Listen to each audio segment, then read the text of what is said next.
অবশেষে বহুত বড় একটি সুখবর চলে আসলো। আলহামদুলিল্লাহ সুম্মা আলহামদুলিল্লাহ। আমরা অবশেষে দেখতে পারলাম আমেরিকার প্রেসিডেন্ট ডোনাল্ড ট্রাম্প সে ঘোষণা করেছে আমরা ইরানের যে হরমুজ প্রণালী বা নৌ অবরোধ সেটা থেকে আমরা ফিরে এসেছি। গত কয়েকদিন আগে যে এফিক্স ফিউরি নামে আমেরিকার যে আক্রমণ বা যুদ্ধর অভিযান শুরু করেছিল, সেই যুদ্ধর অভিযান থেকে তারা সরে গিয়ে অপারেশন অপারেশন ফ্রিডম নামে যে নৌ অবরোধ তারা শুরু করেছিল। গত পরশুদিন বলেছে অপারেশন ফ্রিডম নামে যে অভিযান সেটা তারা অব্যাহত রাখবে, চালু রাখবে।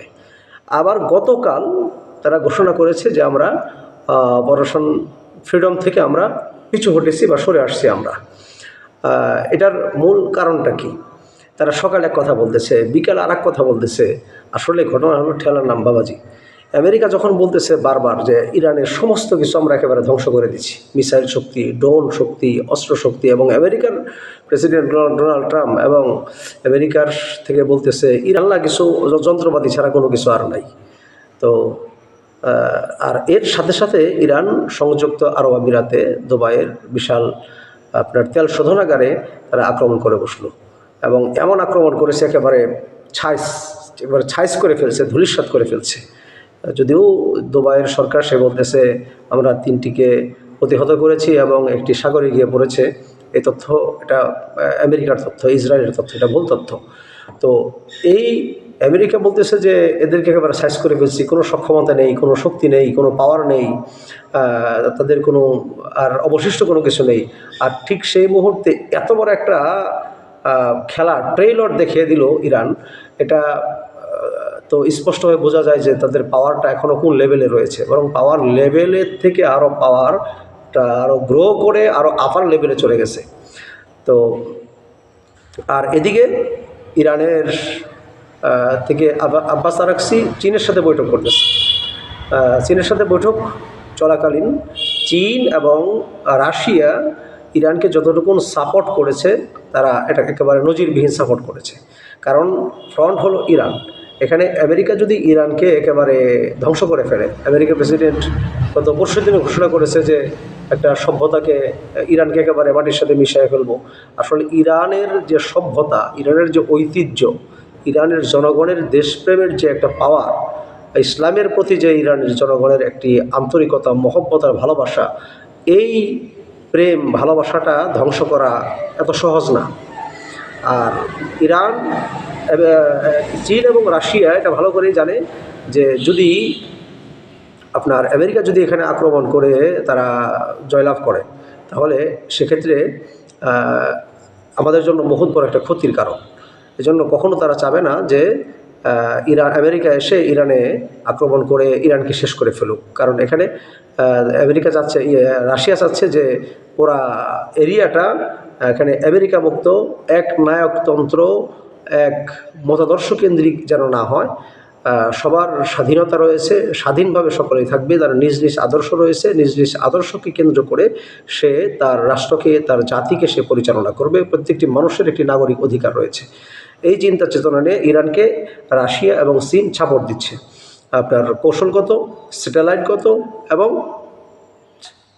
আপনার প্রযুক্তিগত অস্ত্র সহায়তা এবং স্যাটেলাইটগত সহায়তা এবং পাশাপাশি আপনার কৌশলগত সহায়তা। এবারে চীন রাশিয়া দিচ্ছে হলো আপনার স্যাটেলাইট, চীন স্যাটেলাইট দিচ্ছে এবং কৌশলগত অস্ত্র মাধ্যমে তারা সহযোগিতা করে ইরানকে তারা আরও পাওয়ারফুলি করে তুলেছে। এবং ইরানের যে সমস্ত ম্যাগনেট এখনও যারা আছে, তাদের বুদ্ধির কাছে আমেরিকার প্রেসিডেন্ট সে একেবারে ধরাশায়ী হয়ে গেছে।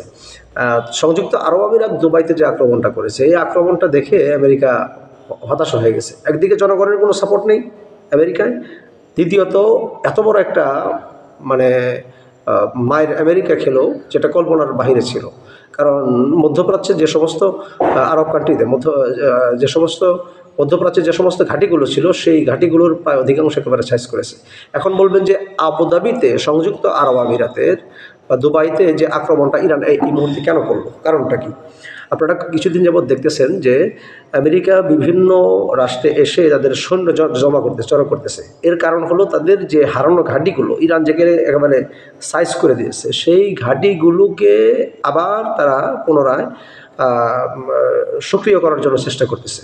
এই জন্য ইরান মূলত এর আগেও ঘোষণা দিয়েছে, আমিও আমার ভিডিওতে বলছি, আপনারা দেখেছেন যে ইরান কখনো দুবাইতে, কুয়েতে, এরপরে আপনার অন্যান্য যে সমস্ত রয়েছে সেগুলোতে আক্রমণ করেনি, সৌদিতে আক্রমণ করেনি। ইরান আক্রমণ করেছে হলো আমেরিকাকে কেন্দ্র করে, আমেরিকান ঘাঁটিগুলোতে আক্রমণ করেছে, সৌদিকে আক্রমণ করেনি, দুবাইতে, কুয়েতকে আক্রমণ করেনি। সেখানে আবার তেল শোধনাগারে আক্রমণ করেছে, কারণ এটা হলো আমেরিকার পরিচালিত একটি তেল শোধনাগার। আর এই তেল শোধনাগারের মাধ্যমে আমেরিকা তার মধ্যপ্রাচ্যে যে সমস্ত ঘাঁটিগুলো রয়েছে সেই ঘাঁটিগুলোকে তেল সাপ্লাই দেয়। আপনার দুবাইয়ের ঘাঁটিতে তেল শোধনাগার আক্রমণ করেন, তেল শোধনাগার আক্রমণ করেছে, এটা আমেরিকান তেল শোধনাগার আক্রমণ করেছে। আর সেখানে এসে পুনরায় আমেরিকান, ওখানে একটা ঘাঁটি আছে, সেই ঘাঁটিকে আবার পুনরায় আপনার এটাকে চালু করার জন্য চেষ্টা করতেছে। এই জন্য ইরান দেখাই দিল যে তোমরা বলতেছো যে ইরানের কাছে শুধু খেলনা মালপাতি রয়েছে, এছাড়া আর কিছু নাই, একেবারে দিশে সাইজ করে। এরপরে ঘোষণা করেছে যে আমরা যে প্রজেক্ট ফ্রিডম যে নৌ অবরোধের এটা করেছি, এটা থেকে আমরা সরে গেলাম, আমরা এটা আপাতত বন্ধ করলাম। আমেরিকা আর সামনের দিকে অগ্রসর হওয়ার সাহস পাবে না। তবে আমেরিকার প্রেসিডেন্ট দিয়েও আমি কোনো বিশ্বাস পাই না, কারণ এ সকালে এক কথা বলে, বিকাল আর এক কথা বলে। এবং এই জাতি দুইটা দিয়ে, আমেরিকা এবং ইসরায়েল, আমেরিকার যারা সন্তান ইসরায়েল, এই হিজড়াদের দিয়ে কোনো বিশ্বাস পাই না, এদের কোনো নাই, কথার কোনো সত্যতা নেই, জবানের কোনো ঠিক নেই। এরা কোন সময় কাকে কোনভাবে তারা শেষ করার জন্য প্ল্যান করে, এতে কোনো বিশ্বাস নেই এদের। এই জন্য প্রস্তুত থাকতে হবে, আপনার সতর্ক থাকতে হবে। এবং এর থেকে আমাদের বাংলাদেশি যারা আছে, বাংলাদেশে আমাদের শিক্ষাটা কী? আমাদের এখান থেকে আমাদের মূল শিক্ষাটা হলো যে আমরা জানি যে আমাদের পার্শ্ববর্তী রাষ্ট্রের পশ্চিমবঙ্গে নতুন নির্বাচন হওয়ার পরে যে ব্যক্তি ক্ষমতায় এসেছে, ওখানে দায়িত্ব যে পেয়েছে, এখানে মুসলমানদেরও সহযোগিতা রয়েছে, মুসলমানদের সহযোগিতাদের ভোটে সেখানে সে নির্বাচিত হয়েছে এবং মুসলমানদেরও ইয়া রয়েছে। এখন ক্ষমতায় আসার পরেই মুসলমানদের উপর জুলুম, নির্যাতন এবং একটা অঙ্গরাজ্যর একজন ব্যক্তি যার কোনো অন্য দেশের সম্পর্কে কোনো ধারণা নেই, সেই ব্যক্তি এত বড় বড় কথা বলে। আর বাংলাদেশকে এখন চুপ থাকলে আর চলবে না, কারণ বাংলাদেশের সার্বভৌমত্ব রক্ষায়, ইসলামকে রক্ষায় বাংলাদেশের জনগণ দেশের পাশে রয়েছে, দেশের জন্য তারা কাজ করবে। মাঠে নামবো আমরা, কোনো অসুবিধা নেই। আমরা দেশের জন্য জীবন দিয়েছে, দেশের জন্য জীবন 71 দিয়েছে, 24 দিয়েছে, আমরা আবার দিব জীবন, কোনো অসুবিধা নেই। তো এই জন্য আপনার এদেরকে ছাড় দেওয়া যাবে না। আমাদের রাষ্ট্রীয় ক্ষমতায় যারা আছেন ওনাদেরকে খুব সতর্কতা অবলম্বন করে কাজ করতে হবে। এদের নমো এগুলো করা যাবে না। দেশের সার্বভৌমত্ব রক্ষায় সক্রিয় থাকতে হবে এবং কাজ করতে হবে। আল্লাহ রাব্বুল আলামিন আমাদেরকে এই ইরানের এই ঐক্য থেকে শিক্ষা গ্রহণ করার জন্য তৌফিক দান করুন এবং এখান থেকে আমাদের দেশকে সুন্দরভাবে রক্ষা করার জন্য, দেশকে সুন্দরভাবে চালানোর জন্য, শান্তি সুষ্ঠুভাবে জীবনযাপন করার জন্য, মানুষের পাশে দাঁড়ানোর জন্য তৌফিক দান করুন। আমিন। বিদায় নিচ্ছি। আসসালামু আলাইকুম ওয়া রাহমাতুল্লাহি ওয়া বারাকাতুহু।